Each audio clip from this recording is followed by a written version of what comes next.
Mano a Mano, número 9, con el gran Mati Zweig, analista internacional, diplomático, experto en negociaciones internacionales y, por supuesto, un asesor económico también.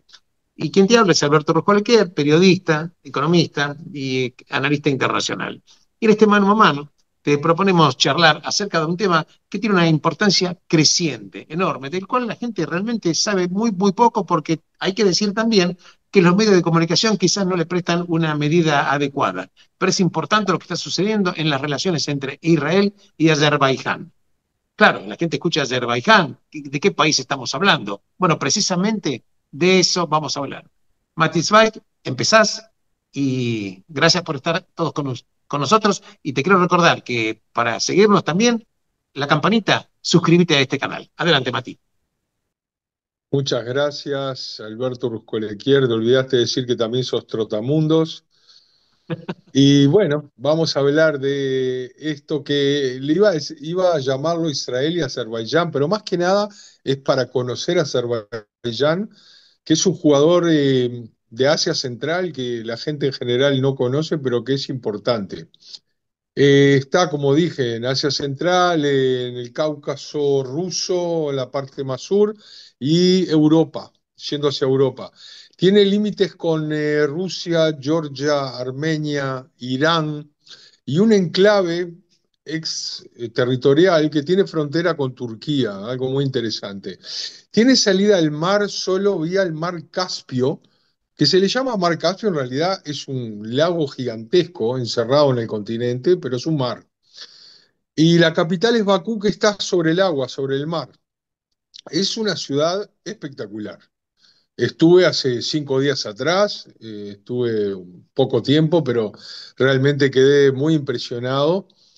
Es muy ecléctica, tiene estilos arquitectónicos que van desde el estalinista, que son grandes edificios monumentales, hasta lo imperial otomano y hasta los edificios más estrambóticos al estilo Emiratos. Pero hablando de 25 pisos, que todo el edificio da vuelta a 360 grados, la parte superior del Hilton también da vuelta a 360 grados con sus restaurantes y con formas raras realmente. Y ya no hablemos, por ejemplo, de un edificio emblemático, que es el que construyó hace unos años la famosa arquitecta iraquí-americana Zaha Hadid.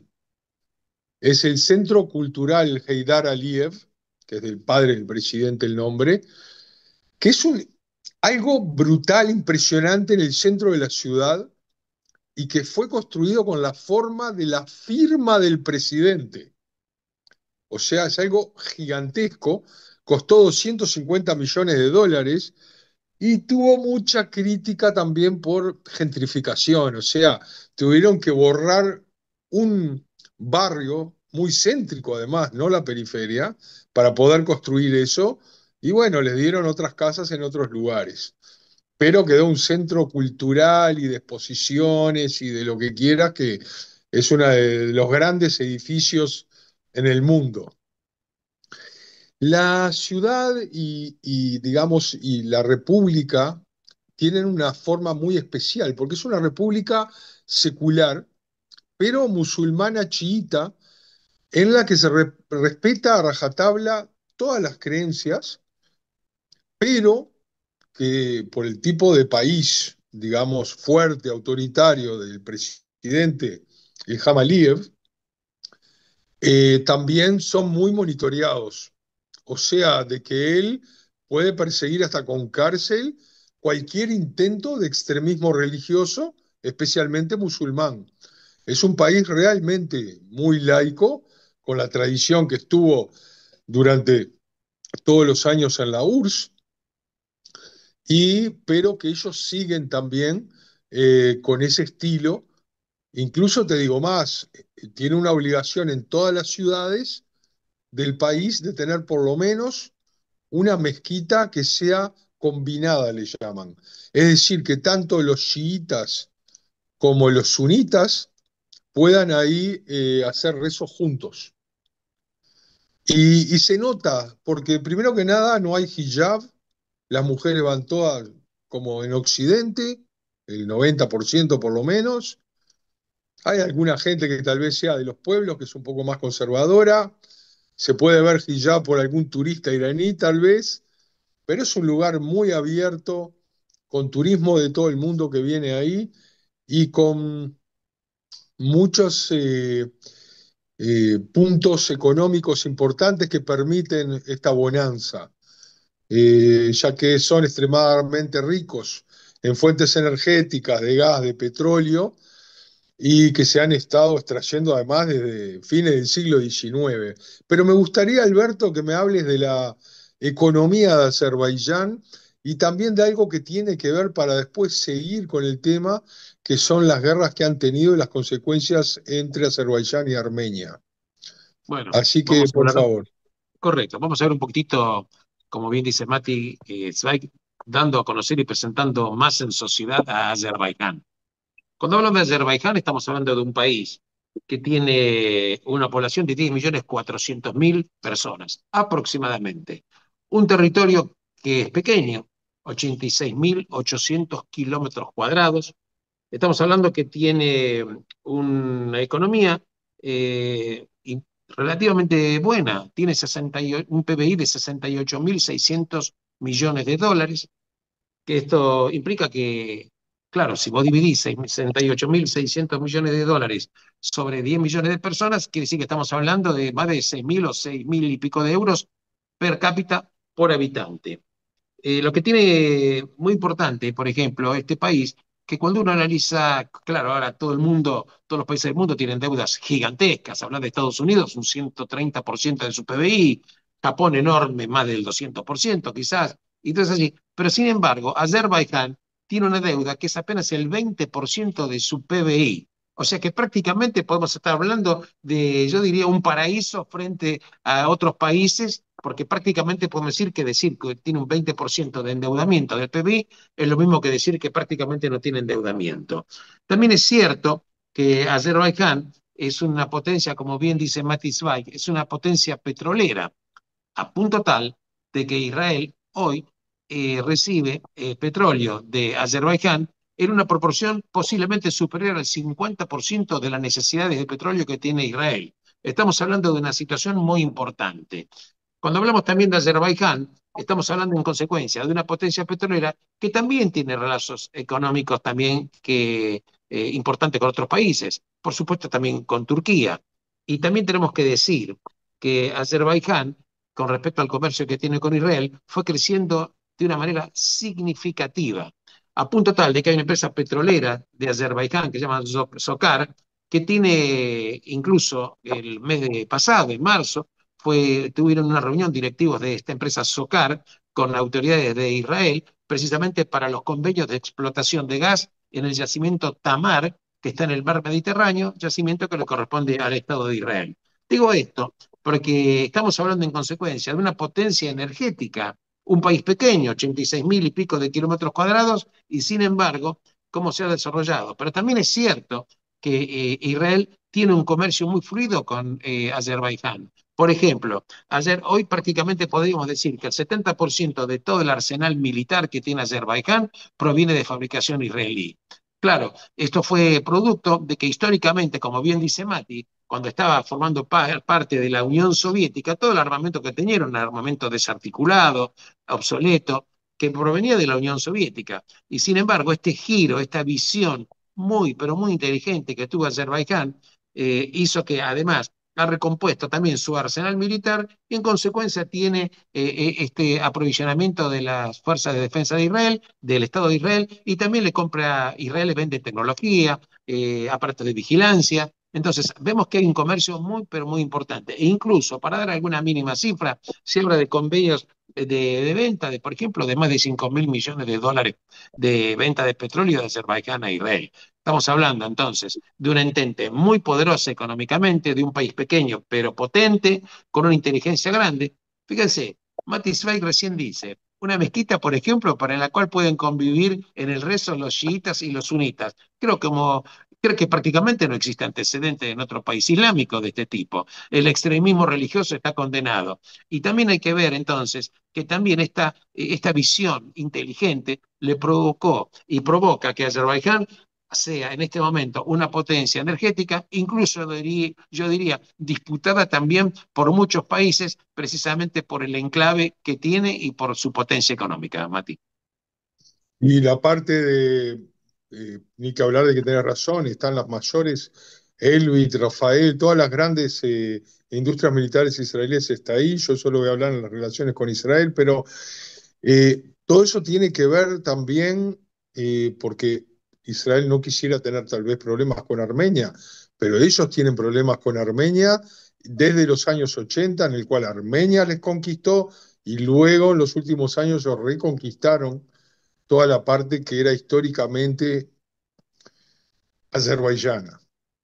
Correcto. A pesar de que ellos nunca tuvieron independencia hasta los años 90, nunca No, tuvieron no, en la seguro. historia, Seguro. pero era una parte azerbaiyana con gente étnica azerbaiyana que son muy parecidos a los turcos y que tienen un idioma que es muy parecido a los turcos y se escribe con alfabeto que fuera de 3 letras o 4, todos igual al nuestro, no con Sí, caracteres árabes.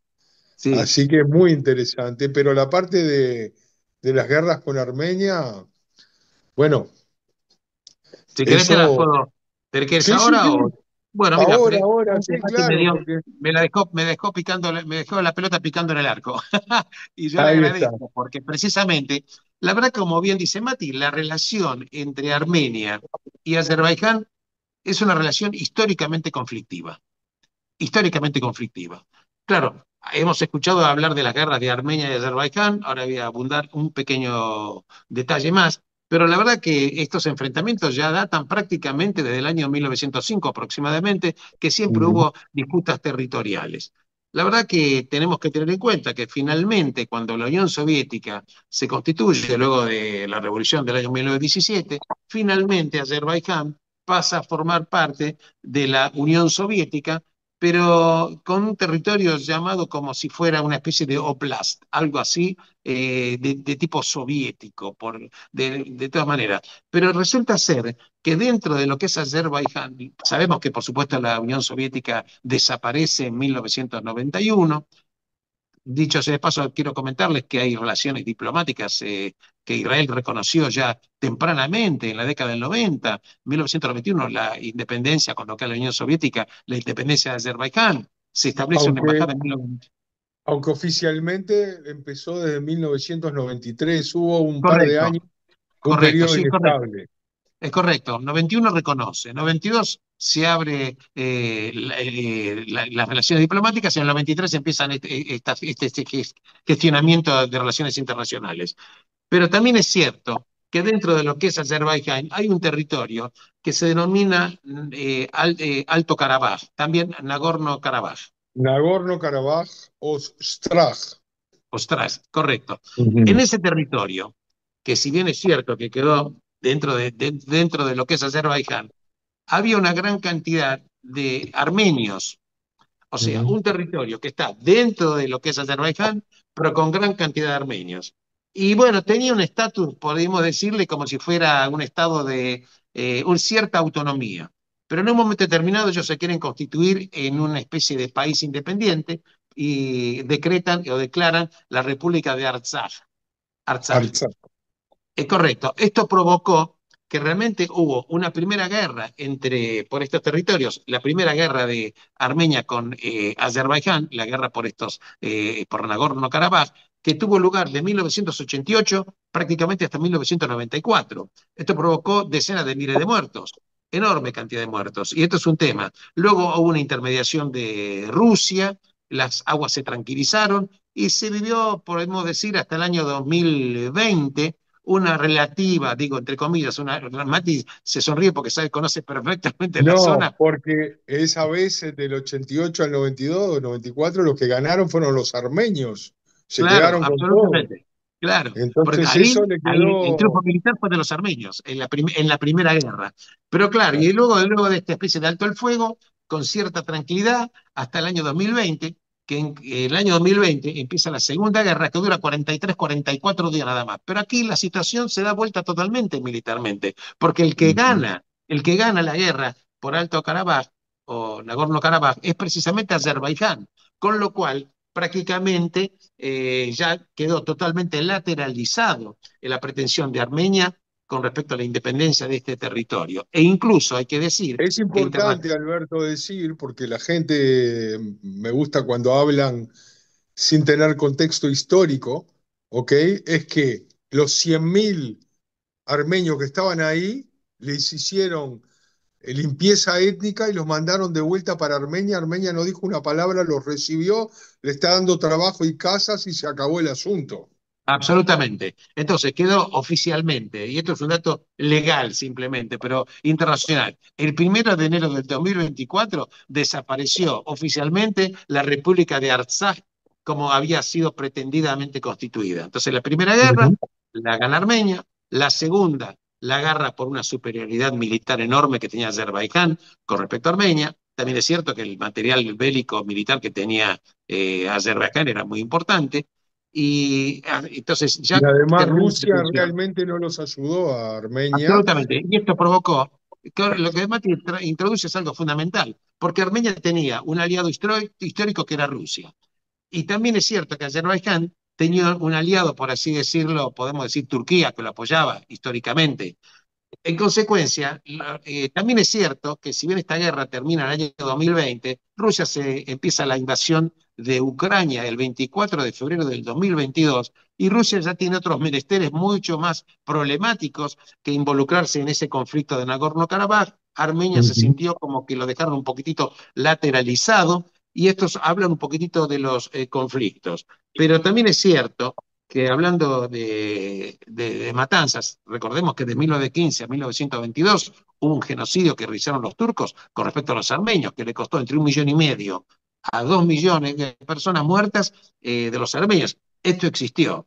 Pero también es cierto, y esto acá tenemos una ventaja enorme con este video, porque está Mati, que es además un testigo de lo que yo voy a comentar, que también es cierto que hay un monumento honrando a un genocidio que fue descubierto en el año 2007 y este genocidio fue perpetrado en el 1918 porque en aquel momento había un temor de la Unión Soviética que haya una especie de levantamiento y envían a un armenio que tenía, fue enviado por Lenin, un armenio que tenía un cargo militar, y realizan un enfrentamiento enorme y masacran, por ejemplo, muchísima gente. Esto fue descubierto en el año 2007. Este genocidio fue en 1918 y el 31 de marzo en Azerbaiyán se recuerda como un día de duelo nacional. Quiero de paso comentar, quiero de paso comentar que cuando se excavaron estos restos, se encontraron, por supuesto, restos de personas asesinadas de una manera muy violenta, entre ellos también judíos. Y en esta zona también en esta zona existían los que se llamaban los judíos de la montaña. Los Por judíos de eso la te montaña. quería enganchar el Debí tema. venir. Sí, no, y hablar porque tiene que ver tanto con los judíos como con Israel. Las relaciones entre Israel y Azerbaiyán y la visión estratégica de Azerbaiyán. Eh, la política exterior de Azerbaiyán está caracterizada por un balance estratégico entre los mayores poderes globales y sus vecinos regionales. Esta forma de ver el mundo le permite ver a Azerbaiyán eh, que mantenga su independencia por un lado y usar por otro lado su posición geopolítica como una gran palanca. Por eso su relación con Israel es increíble.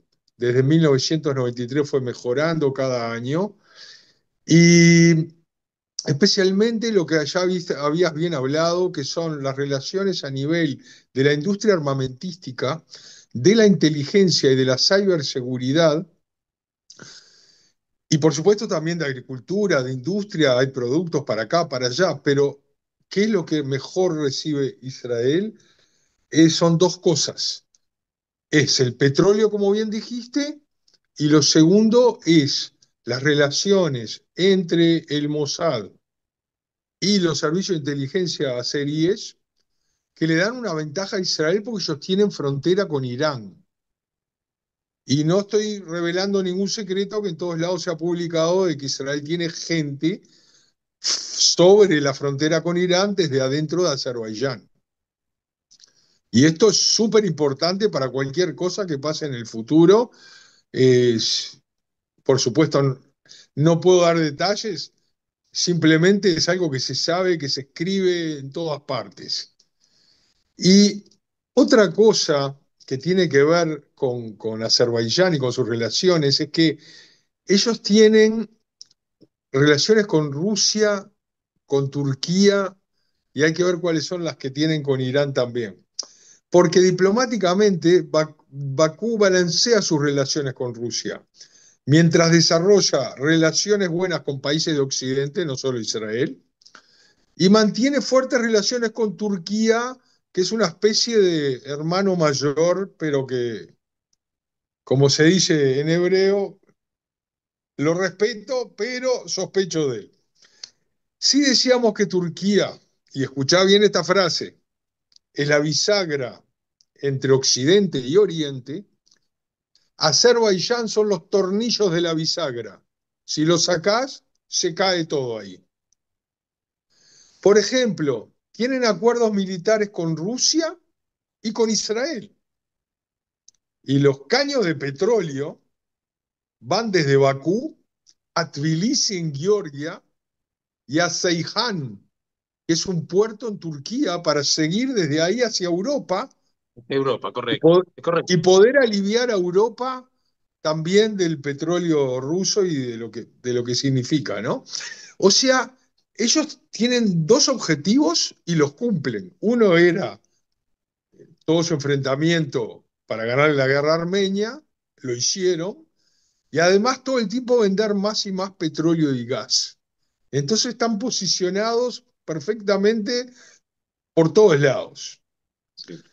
Ahora, vos hablabas de los judíos y de Azerbaiyán y de todo. Mirá, ¿está bien? ¿Te parece bien hablo de los judíos y de Me Azerbaiyán? parece bárbaro porque quiero aportar también alguna cosita. Me parece, aparte son cuestiones que la gente no conoce.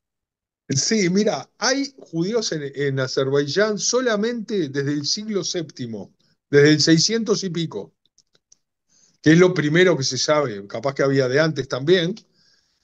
Y ahí luego, dentro de las mismas comunidades, como ellos están en el noreste, en las fronteras con Dagestán y con las repúblicas caucásicas de la ex-URSS, entonces ahí se formaron también lo que se llaman los judíos de la montaña, lo que se dice en ruso Gorsky Hebrei, o sea, Gorgi judíos de la Hebrei. montaña, que incluye también a los del Cáucaso y que tienen dentro de los de Azerbaiyán también distinciones, están los Tat, y están los El pueblo Azeri, y Tat, están los claramente. caucásicos. En total hoy en día se puede decir que son 16.000 personas. Tienen veintipico de sinagogas por todo Azerbaiyán, pero en realidad son dos en Bakú que funcionan bien. Después están los famosos Cuba, pero Cuba con K, que es donde era una ciudad que estaba llena de judíos. Y algo súper especial que es Krasne Slabodka, que es una ciudad hermosísima en las montañas, El que pueblo es rojo. el pueblo rojo, es el único pueblo judío que es 100% judío dentro de un país no judío, en el Es mundo. increíble. Lo que Mati está poniendo es algo Y que es la gente hermoso no conoce. además. Ahora te voy a decir varias cosas re interesantes sobre ese judaísmo. Primero que nada, que están súper metidos a todo nivel, hasta en el parlamento, hombres de negocio, desarrolladores de construcción, lo que quieras. Pero fíjate qué gente es conocida de los azeríes, por ejemplo, locales, pero judíos. Albert Agarunov es el héroe nacional de Azerbaiyán y de todas las guerras contra Armenia. Y es el héroe, número uno. En Israel tenías a Dov Gazit, que era el comandante de la Fuerza Aérea en Israel hace años atrás. Tenías al general Yekutiel Adam, o Kuti Adam, que hasta yo lo llegué a conocer como comandante mío cuando recién entré al ejército. que era un general famoso, y tiene al sobrino nieto, que es muy famoso, que es el cantante Omer Adam, que es el cantante número uno de Israel, cada uno con sus gustos, pero es el cantante número uno de Israel. Hubo científicos, políticos, diplomáticos, lo que vos quieras. Y además tenés gente, por ejemplo, como Svetislav Rastropovich, el famoso chelista del mundo, también es judío de ahí. El campeón mundial de ajedrez Garry Kasparov, Kasparov, claro, también es de ahí. Y tenés una cantidad impresionante, no voy a dar todos los nombres, de los famosos oligarcas, que la mayoría no viven ahí, viven en Moscú, y que claro. son los grandes billones de dólares de las grandes fortunas. En Rusia, por ejemplo, tenés a Godnisanov, a German Zahariev, que vos ese tal vez no lo conocés, pero él de su bolsillo hoy en día, ya que se vinieron abajo todo el Congreso Judío Ruso y toda la Asociación de Comunidades Judías Sí. Rusas, se vinieron abajo económicamente, él las mantiene de su bolsillo, se llama German Zahariev y es originalmente de Azerbaiyán. Sí. Es increíble la impronta que está comentando Mati Zweig, porque es una data que la gente no accede y no se tiene. Otros oligarcas como Iliev, Ismailov, toda gente que tiene billones de dólares y negocios por todo el mundo y son salidos de esa zona, son gente muy Especial, negociante, muy seguro. negociante. Ujú. Absolutamente. Yo quiero agregar algunas perlitas, por ejemplo, allá que estamos hablando de los judíos de la montaña, hay rituales, por ejemplo, que son muy específicos de ellos, desde el punto de vista judío.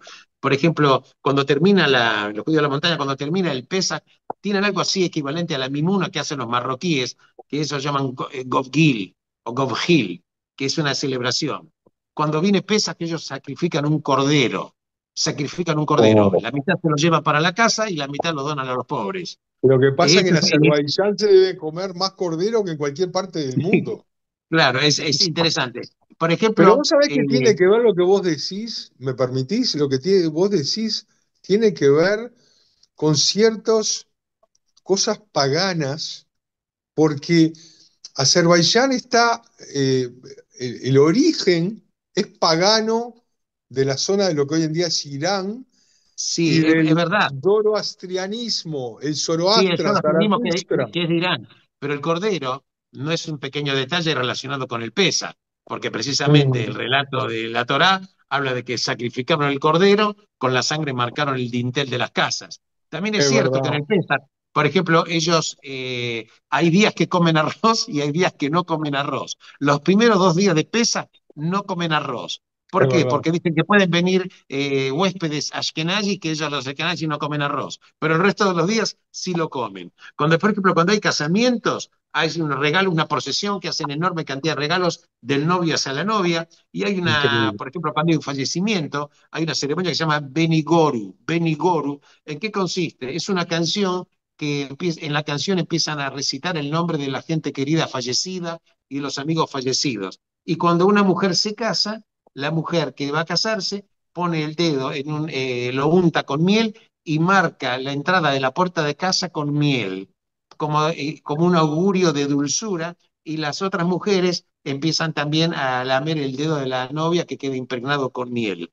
Simplemente comento esto porque la maravilla de los colores que tiene el judaísmo en diferentes lugares, yo por eso siempre Claro. digo, la verdad que hablamos de globalización a partir de 1990, simplemente quiero decir que los judíos hemos inventado, en el buen sentido, la globalización. Hemos recorrido todas las partes de este planeta y hemos dejado nuestra impronta totalmente en cada lugar de la Tierra.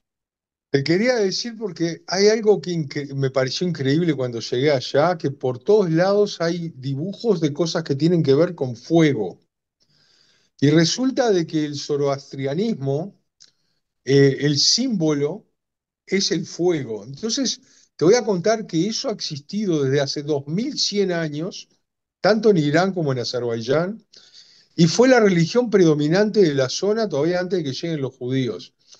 La cultura y tradiciones siguen siendo no solo muy respetadas, de este zoroastrianismo, sino que el Nowruz, que es el año nuevo de todos esos pueblos de esa zona, terminó ahora hace pocos días, porque En empieza con Irán la terminó, hace primavera, poquito. en Irán y en Correcto. Azerbaiyán también. Claro. Ahora en Azerbaiyán la gente durante una semana no trabajan, salen a la calle por millones, comen, toman, bailan. En realidad son 7 festivales y este es el más importante. Ahora, fíjate cómo funciona. Los últimos 4 martes, al comenzar la primavera, se celebran los 4 elementos, o sea, el agua, el fuego, la tierra y el viento. Más pagano que eso. El sitio más famoso de este tema es el Yonner Dog, que quiere decir la montaña ardiente. Es una montaña que existe en Azerbaiyán, que es como una ladera con fuego permanente a lo largo del mar Caspio. En este caso, de ese lugar, el fuego ya está ardiendo hace 65 años de corrido y cientos de miles de gente hindú de la India que creen en Zoroastra y en Zaratustra vienen todos los años como turistas para visitar ese lugar, pero ya ves que musulmán, chiita, lo que quieras, pero lo que más le interesa es una fiesta pagana.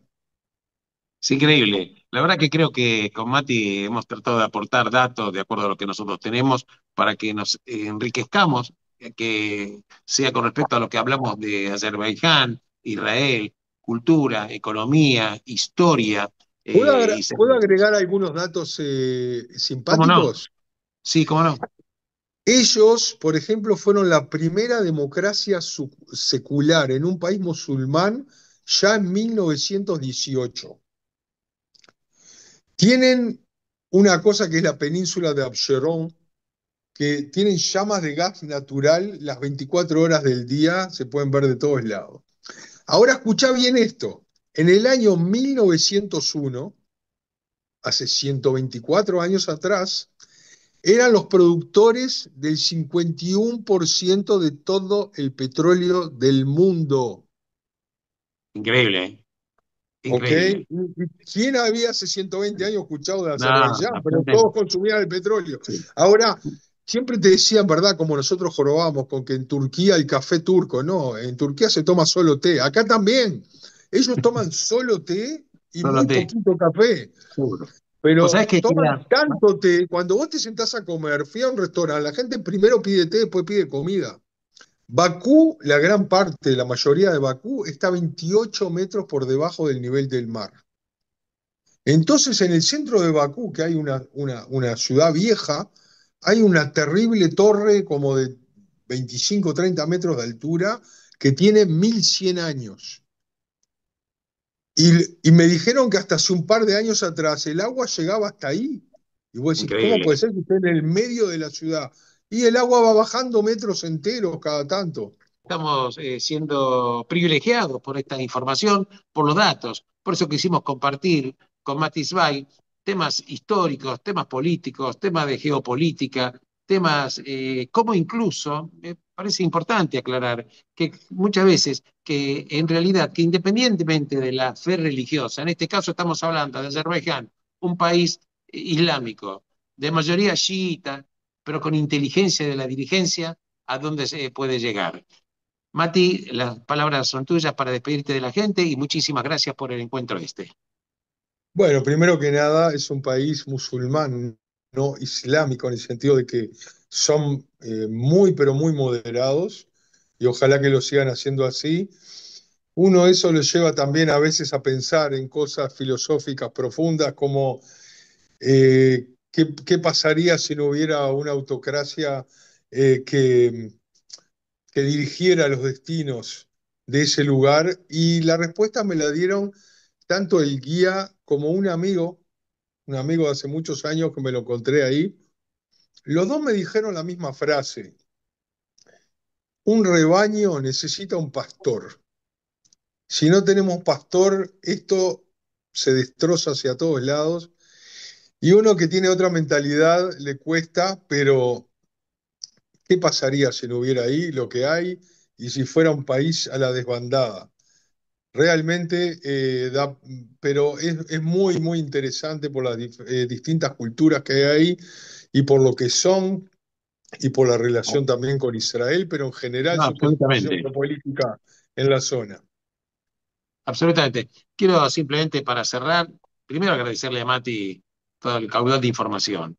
Agradecerle a ustedes que nos están siguiendo, recordarles una vez más que suscríbanse a este canal, porque tenemos muchísima información más para brindar en muchísimos planos, que la vamos a seguir haciendo, y que en definitiva, que si bien es cierto lo que Mati recién dice que es muy importante, claro, nosotros con una visión un poco más moderna o u occidental, creemos que a veces la democracia es el desideratum de la perfección, y a veces puede no serlo porque es en definitiva lo que los dirigentes finalmente deciden hacer con los destinos de una región o de un país. En definitiva, muchísimas gracias por compartir con nosotros, gracias enormemente Mati, y nos encontramos nuevamente para el próximo mano a mano con ustedes, que va a ser el mano a mano número 10. Chau. 10, gracias, chao.